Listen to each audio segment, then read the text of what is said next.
Good morning and welcome to today's Reach Daily Devotional. My name is Rhondell and I'm a part of Reach Derby. And today I wanted to look at Psalm 71. But before we dig into the passage, let's worship together.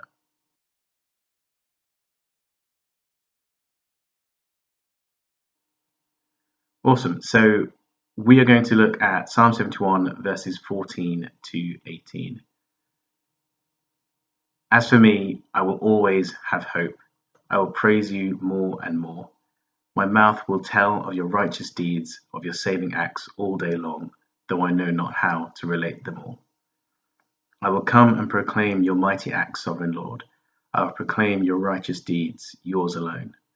Since my youth, God, you have taught me, and to this day I declare your marvelous deeds. Even when I am old and grey, do not forsake me, my God, till I declare your power to the next generation, your mighty acts to all who are to come. I will always have hope, and in this time where the world's a bit in chaos, I'm sure we can all be excused when our hope falters. But David is really encouraging us here that he is confident and boastful almost that he will always have hope in God. But the question is, when I was reading this, I was just thinking, how can we continue to have hope, especially in situations like this?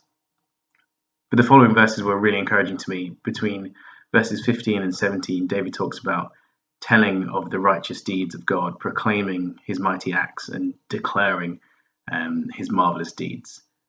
Proclaiming and declaring seem to be his way of keeping the hope that he always has. This psalm's written in David's old age. He's looking back, and the Bible encourages us that God is the same yesterday, today, and forever. We live in that confidence that if he's done something before, he can definitely do it again. And I think this is why David can be so bold and so boastful, almost, that he will always have hope. All he has to do is look back through his life and see where God has broken in and given him breakthrough and rescued him from hopeless situations time and time again. So why wouldn't he be confident? But not only that he can gain confidence and encourage himself, but he wants to proclaim it to others.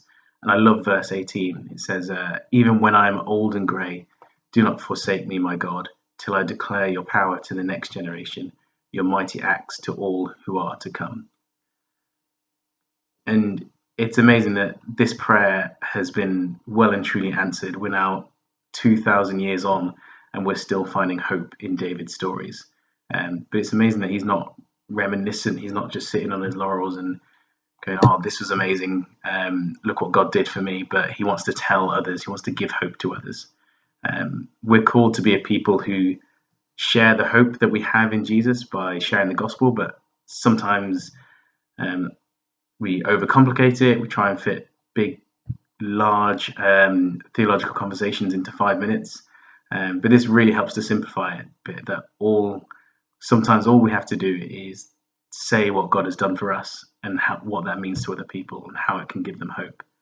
In the middle of this lockdown, I'm sure you've reflected on your past, contemplated the future.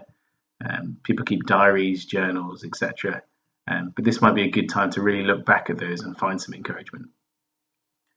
So my question is to you, how do you record what God has done for you? Do you journal? Do you diary? How do you tell your stories? David was gifted musician and songwriter. Are you a songwriter, poet, artist, preacher, vlogger, writer? I prefer face-to-face conversations, but that won't be happening anytime soon. But however you're gifted and however you're able, these verses really encourage us to share our stories, tell our testimonies. Those stories that your partner is just fed up of hearing and your friends are tired of hearing, they can really bring hope and encouragement to the next generation. I, for one, definitely love hearing stories about how God's broken through for those who've gone before me. Because I want to live in that hope that if he's done it before, he can definitely do it again. One of our leaders preached a couple of months ago and spoke about how how powerful our testimonies are, that they are the most powerful thing that we possess. Yeah. I hope that encourages you. I just want to pray to end. Heavenly Father, I thank you for what you have done in our lives, and I ask, Father, that you can encourage us all to hope for the future with confidence.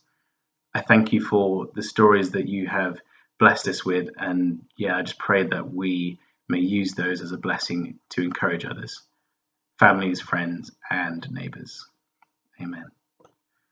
Thanks for tuning in. Enjoy the rest of your day.